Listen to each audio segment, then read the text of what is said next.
He didn't speak. He didn't cry. He simply pressed his hand against the glass, and the tiger, without a sound, pressed back. That was the moment the crowd fell silent. That was when the past knocked on the door of the present, and memory, long buried, started to breathe again. Before we begin this unforgettable story, would you mind sharing where you're from in the comments? And if stories of love, loyalty, and second chances move you, please give this video a like and consider subscribing. The morning in Jackson Hole, Wyoming, had arrived cold and pale, with a sky of soft silver and a hush in the air that blanketed the pine-covered hills. Snow drifted lightly over the wooden awnings of the Teton Wildlife Sanctuary, a quiet outpost on the edge of the Bridger Teton National Forest. Inside, warmth hummed gently through the curved glass corridor where a few families wandered past the enclosures, their footsteps softened by thick rubber soles and thick coats. Among the morning's sparse visitors walked a mother and her son, Amanda Whitaker, a tall, fair-skinned woman in her late 30s, moved with cautious grace. She wore a navy pea coat, loosely buttoned, and her dark jeans were tucked into salt-dusted boots. Her chestnut hair, streaked faintly with gray near the temples, was tied in a low, messy knot beneath a knitted cream cap. Amanda's posture told quiet stories of weight carried long enough to grow familiar since the sudden loss of her husband that past summer. Her days had taken on a quiet slowness, like someone walking carefully across thin ice. Beside her was her son, Logan, age 10, slender and soft-featured with storm-colored eyes and wild brown curls that peeked from his oversized green parka. The sleeves nearly swallowed his small hands. He hadn't said much that morning, nor in the weeks since they'd moved to Wyoming. Words had become rare things for Logan, stored, not spent, but his eyes missed nothing. As the two turned the final bend in the sanctuary's inner loop, a large habitat enclosure came into view. A gold plaque near the base of the glass read, Kai, Bengal tiger, male, age 7, born in captivity. Transferred to Teton Sanctuary after early behavioral concerns. There was no tiger in sight. Amanda began to guide Logan gently past the enclosure, until a ripple of movement appeared within the artificial forest. Kai stepped into view. He emerged with the silent confidence of a born predator, his thick orange coat striped with deep black, and underbelly fading into pale white. His body was broad-shouldered, every muscle moving with weightless precision. A faded scar crossed over his right eye, a remnant of something long past, but it only added to the mystery in his gaze. Staff often called him the ghost for the way he moved without sound, responded without interest, and remained forever watchful, but distant. He rarely came close to the glass. But now, Kai was walking toward it, slowly, deliberately. Logan stopped. He didn't blink. The tiger reached the edge of the viewing window and sat, eyes fixed on the boy. Then, in a motion so slow it seemed dreamlike, Kai lifted one massive paw and pressed it flat against the glass. The room fell quiet. Logan stepped forward, closer than Amanda would have liked. His mittened hand reached out, hesitated, then lightly touched the glass, mirroring Kai's gesture. Their eyes locked through the acrylic pane. Kai's breath fogged the inside. Logan's breath mirrored it. Amanda knelt beside her son. "Logan," she asked softly, but the boy didn't answer. From above, on the second-floor balcony that overlooked the big cat enclosures, Dr. Meredith Cole leaned slightly forward, in her early 40s. Meredith stood with the elegant stillness of someone who had spent her life around wild things. She was tall, with a straight back and narrow shoulders, her steel-gray coat wrapped tightly at the waist. A scientist by training, but a behaviorist by instinct. Meredith had spent over 15 years at the sanctuary. Her dark hair, streaked silver at the roots, was pulled into a loose braid that hung down her back. She watched intently, her gray eyes narrowing slightly. Kai hadn't approached the glass in months, and never like this. Meredith's face remained unreadable, but her attention had sharpened to a fine point. She turned away from the railing without a word and walked down the stairwell. Kai remained still. So did Logan. Amanda's hand hovered protectively near her son's back, but she said nothing more. It was as if speaking would break something fragile, something ancient and unseen.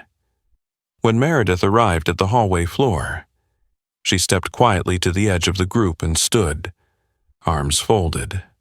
Her eyes studied the tiger's posture, the angle of his ears, the rhythm of his breath. It wasn't threat, it wasn't curiosity, either. It was recognition. She glanced at the boy, pale, quiet, still, then back at Kai. The tiger's paw hadn't moved. Logan's hand remained where it was, mitten against paw pad, boy against beast, breath against breath. And though no words were spoken, something passed through the glass between them. A memory, perhaps, or something deeper. Meredith said nothing. She watched, quietly, as Kai blinked just once and exhaled slowly, nostrils misting against the cool barrier. The moment stretched, lingering in stillness. Then Logan stepped back, slowly, and Kai lowered his paw. Amanda placed her arm gently around her son's shoulders. Logan leaned into it, but his eyes, as they left the glass, were no longer distant. And Kai, as he turned away into the trees, didn't vanish like a ghost, but walked slowly, as if something once forgotten had stirred. Dr. Meredith Cole stood alone in the dim archival room beneath the main staff wing of the Teton Wildlife Sanctuary. The fluorescent light above her buzzed faintly, casting a soft glare on the metal cabinets that lined the narrow space. In her hands was a worn, cream-colored folder with a faded label, Whitaker, Logan, age 4.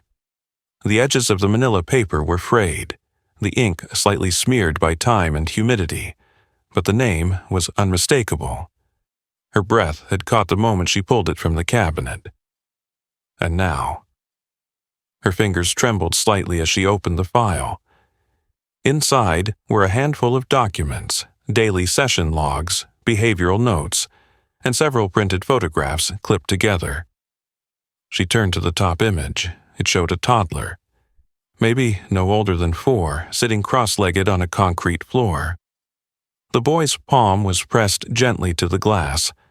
On the other side of the divider, a young Bengal tiger, smaller, but already distinct, mirrored the gesture.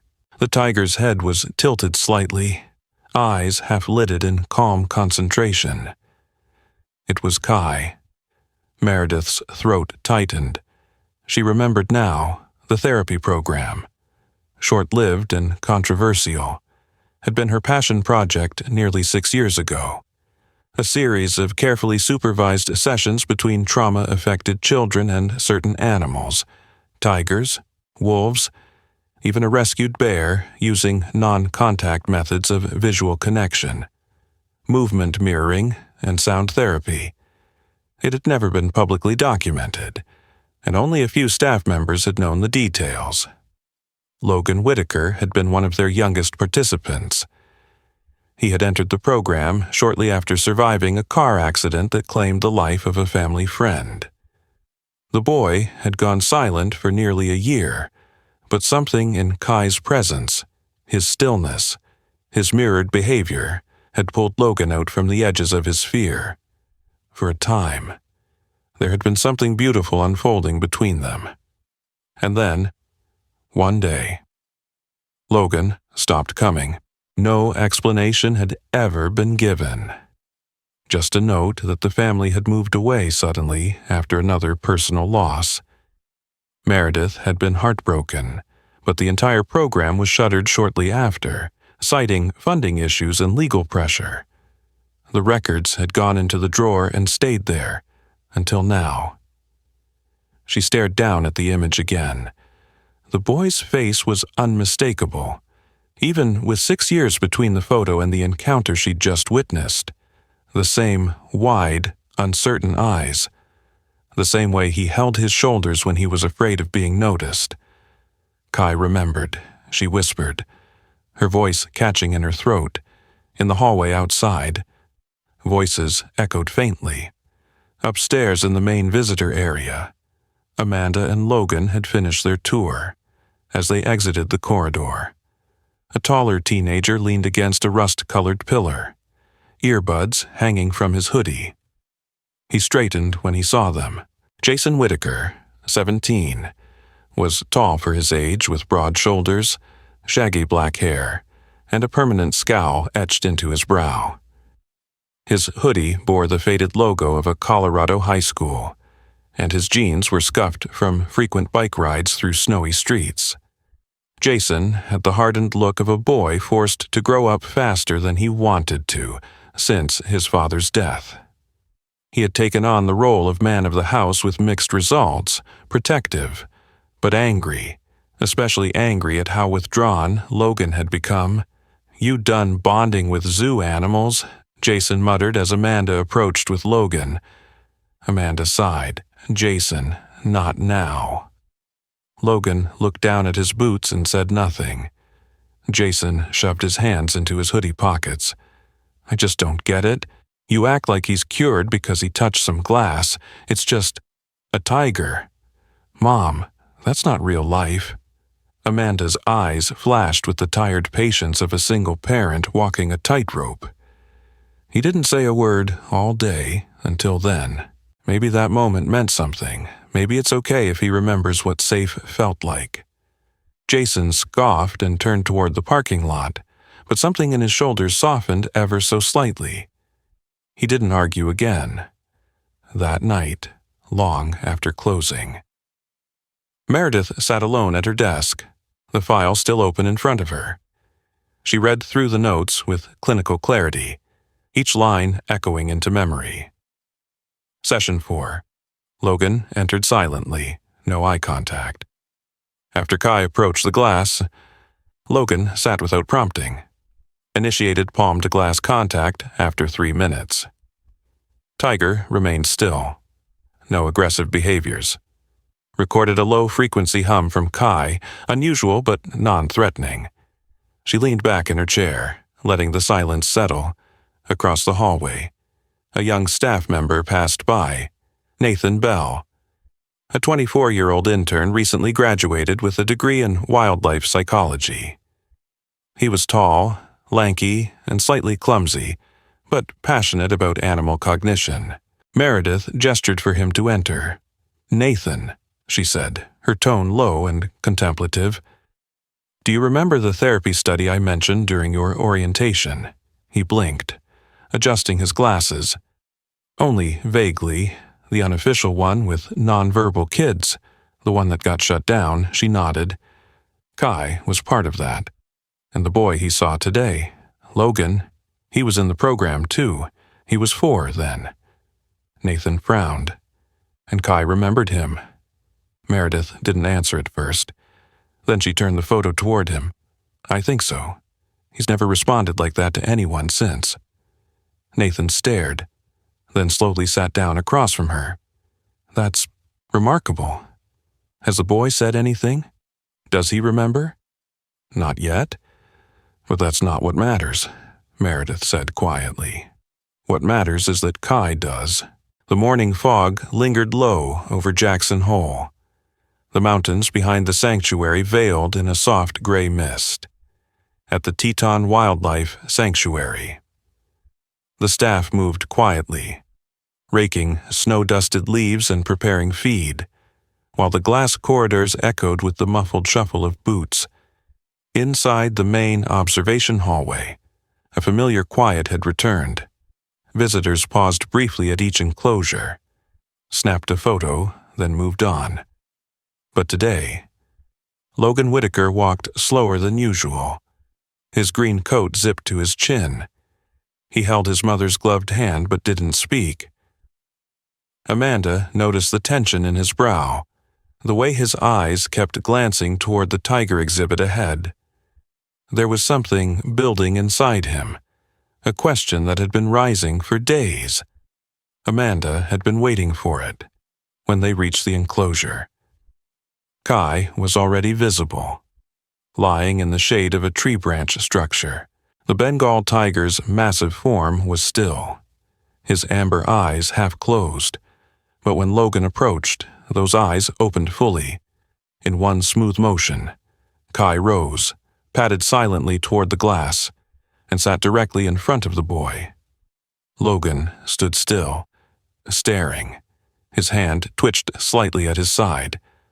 Amanda gently guided him to the bench just across from the viewing panel. As he sat, she joined him, careful not to say too much. Logan's thoughts were still assembling, and she knew better than to crowd them. After a long silence, Logan finally asked, "Why do I know him?" Amanda's breath caught. She turned toward her son, saw his small hands resting between his knees, clenched tight. "You spent time with him before," she said softly. "When you were little?" "In the hospital?" Logan asked. Amanda shook her head. "No, here, at this sanctuary. You were only 4. There was a special program. You didn't talk much back then, but you sat with him, just like this." Logan looked up at the tiger, who remained unmoving, patient, as if listening.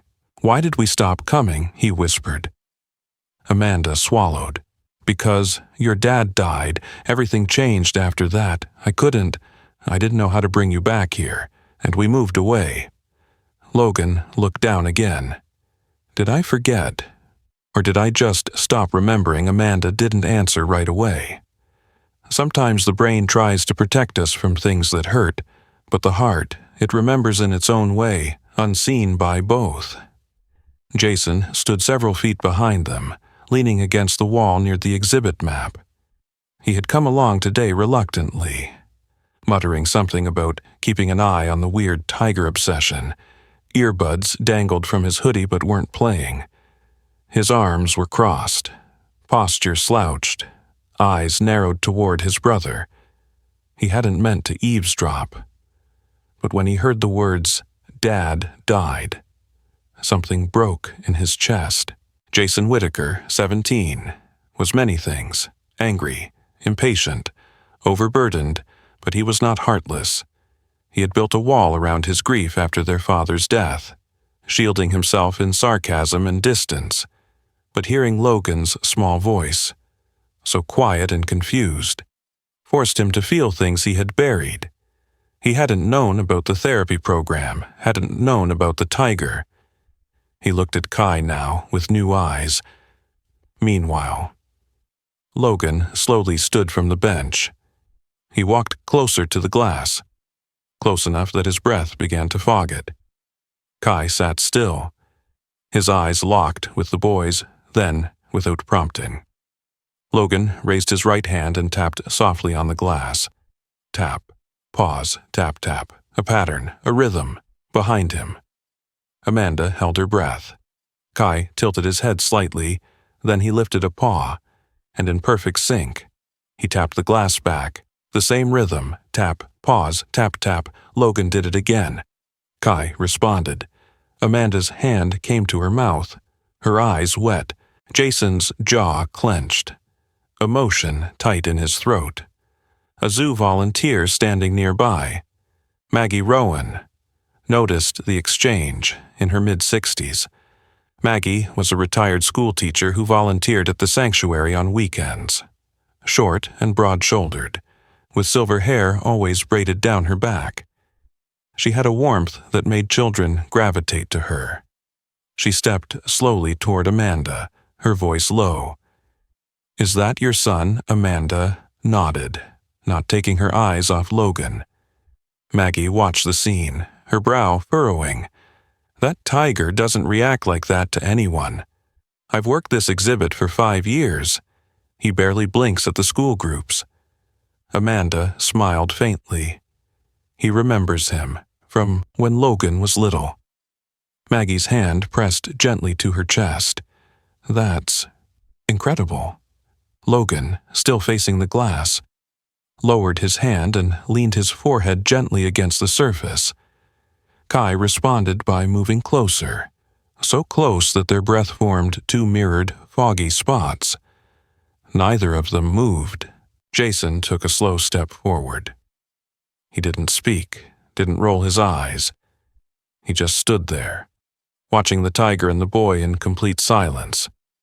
For the first time in what felt like years, Jason saw not a withdrawn little brother, not a memory of the father they lost, but a quiet, strong boy reaching out and being answered. Something in Jason cracked open, not broken, just loosened, later that evening, as they sat at home around the kitchen table. Logan opened his sketch pad. He didn't usually draw, but now he was tracing the shape of a tiger's paw. Amanda sat beside him with a cup of tea, watching him in silence. Jason leaned against the kitchen counter. Arms crossed again, but not tense, he remembered. Logan said softly. Jason glanced over. "You think so, I don't think." Logan replied, "I know." Jason nodded once. Almost imperceptibly, then, in a tone lower than usual, he added, "Next time you go, maybe I'll come." 2. A soft snowfall blanketed Jackson Hole the morning of the quiet hour. The town, hushed and subdued beneath the weight of winter, seemed to hold its breath as the sun filtered weakly through a veil of clouds. At the Teton Wildlife Sanctuary, the main gates remained locked to the public. A handmade sign near the entrance read, "Private session in progress. Please return at 11 a.m. inside the sanctuary." The lights were dimmed, the heating vents humming quietly through the observation corridors. The glass panels were spotless. Dew wiped away with care by staff earlier that morning. The air was warmer than outside, but still crisp, holding a kind of reverence, like a cathedral of silence. Dr. Meredith Cole stood by the staff entrance, hands folded in front of her long, slate-colored coat. Her features, usually poised in quiet professionalism, today carried something softer. Her hair was pulled into a neat braid, and her breath fogged gently in front of her lips. She waited. Logan arrived first, wearing the same green parka, a knit tiger hat perched slightly askew on his curls. His hands were shoved into his pockets, but his step was lighter than it had been weeks ago. Amanda walked beside him, but didn't hover. Behind them, a third figure followed, taller, older, more uncertain. Jason Whitaker, in his usual scuffed boots and a black windbreaker, had shown up without being asked. His hoodie bore a small tear near the shoulder, and his face carried a look halfway between discomfort and quiet curiosity. He kept glancing at Logan, unsure how close he was supposed to stand. Meredith greeted them with a nod. "Everything's ready. The exhibit is yours." She led them down the east wing toward Kai's enclosure, the hallway echoing faintly with each step. Amanda stopped at the door, letting her sons go on without her. Jason hesitated. "Are you sure I should? I mean, this was for him." Meredith looked at him. Sometimes healing doesn't stay where it started. Sometimes it grows. Jason said nothing, but he followed Logan inside. The enclosure lights were warmer than usual, mimicking early sunrise. Kai was already awake, pacing slowly near the back. As Logan entered the space, the tiger turned, and at the sight of the boy, he stopped. Then, without hurry, He walked forward and took his place by the glass. Logan sat down cross-legged on the padded floor mat, not hesitating, not flinching. He reached forward and placed his palm gently on the glass. Kai responded, placing his paw in the same spot. Jason stood behind them, arms crossed. Logan looked over his shoulder. "You can sit if you want." Jason blinked. "You sure?" Logan nodded. "He's okay with it." Jason stepped forward slowly. His boots scuffed the mat, and he lowered himself beside his brother. Awkwardly crossing his legs, he looked up at the tiger, who regarded him without a hint of aggression, just quiet attention. "I don't get it," Jason said under his breath. "Why's he looking at me like that?" Logan shrugged. "He sees you," Jason scoffed, but not with disdain, more like wonder. "I've never had anyone actually look at me like that, not even Mom, since Dad died." He hesitated, then, after a long silence, he reached out, slowly, tentatively, and touched the glass beside Logan's hand. Just for a second, just enough to be seen. Kai looked at him and placed his other paw on the exact same spot. Jason froze. His breath caught in his throat. He didn't speak, didn't move. He simply stared at the tiger, and something in his hardened shell began to ease, not break, just loosen. Meredith watched from the staff hallway behind a tinted observation window, her clipboard untouched. Beside her stood Frank Toller, the sanctuary's senior animal handler, a retired wildlife ranger in his 60s with a frame like an old oak tree. Frank was known for being gruff, methodical, and brutally honest. His flannel shirt sleeves were rolled up over sun-worn forearms, and his silver hair was tied back in a short ponytail. He watched Kai with narrowed eyes.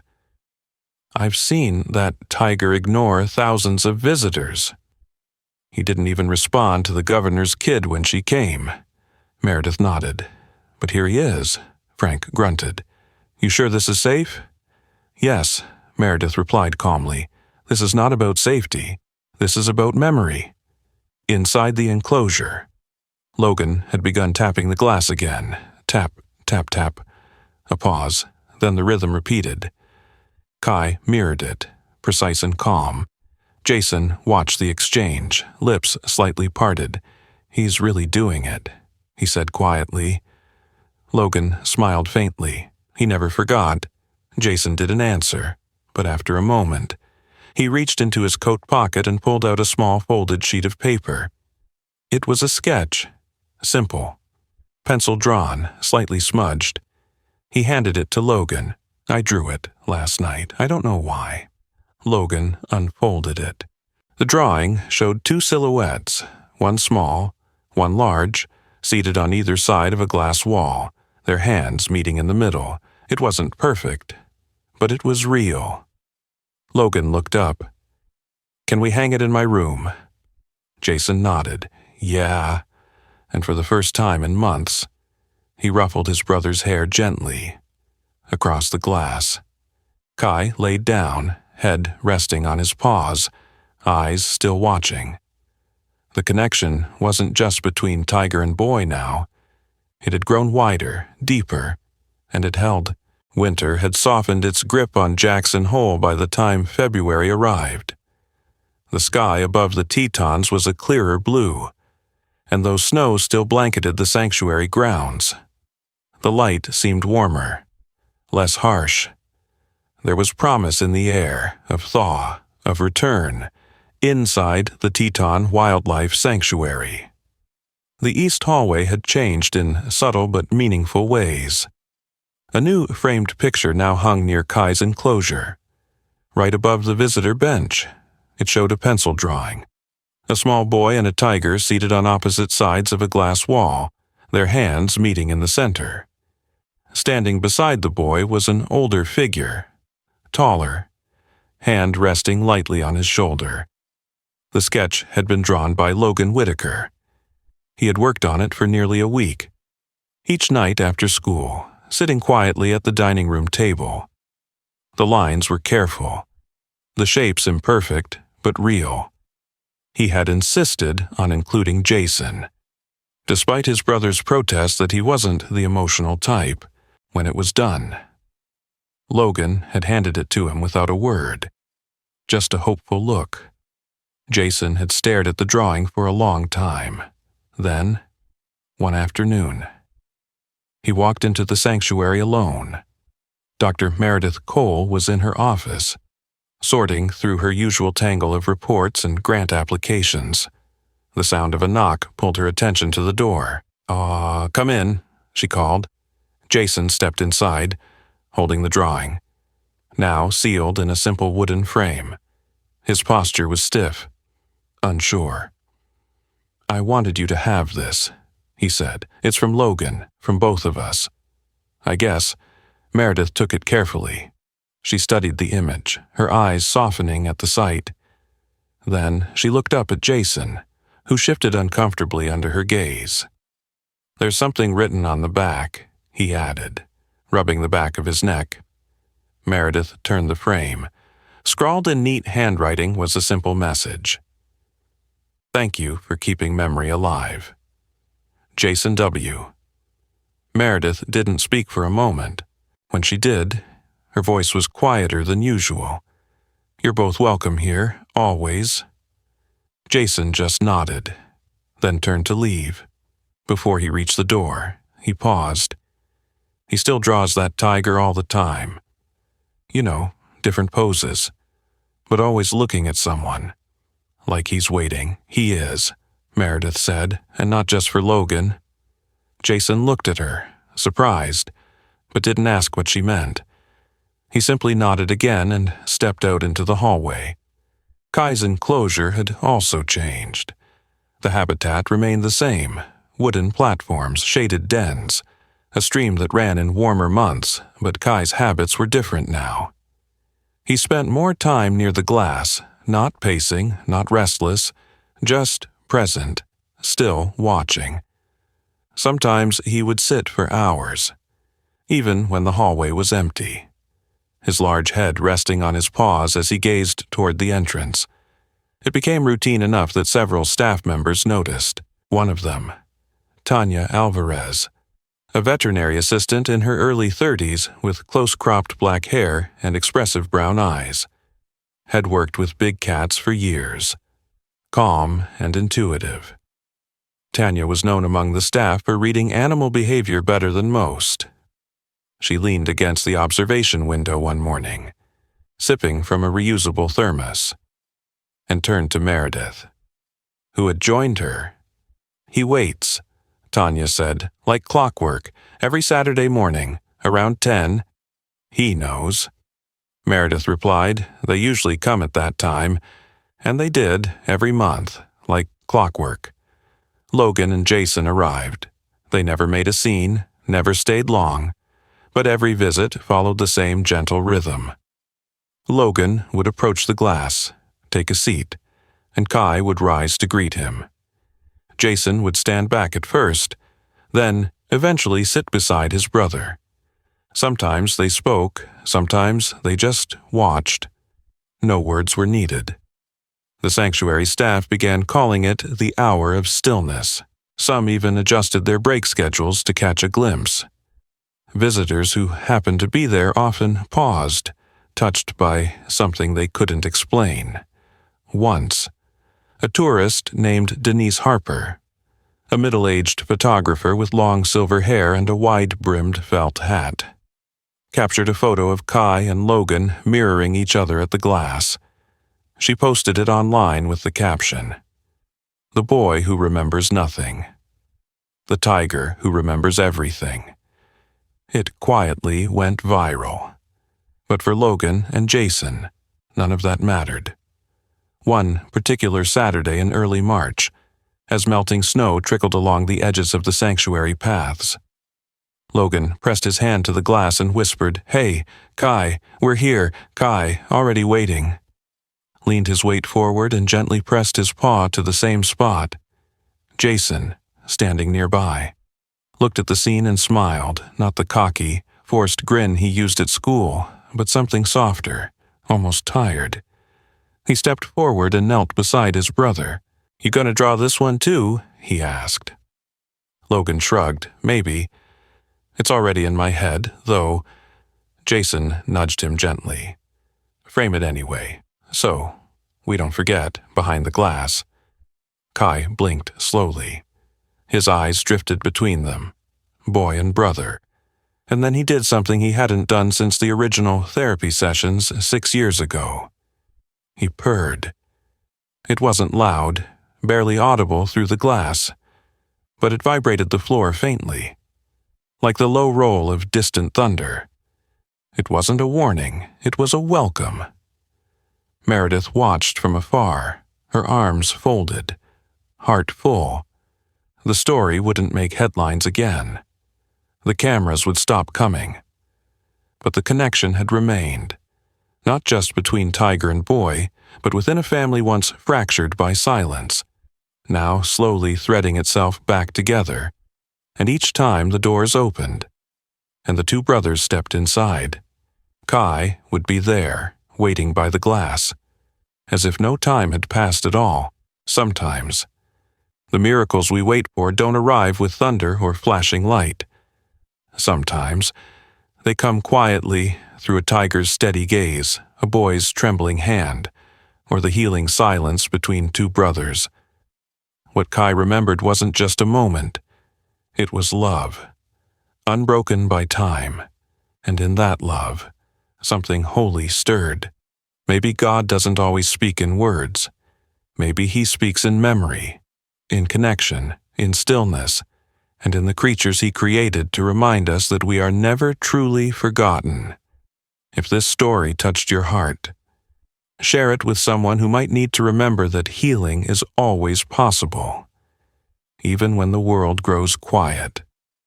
Leave a comment below. Tell us what this story meant to you. Type Amen if you believe that God sends us gentle messengers in the most unexpected forms. And don't forget to like, subscribe, and turn on notifications for more real stories of love, redemption, and the quiet ways God still moves among us. May the Lord bless you and keep you today, and may the next miracle find you just when you need it most.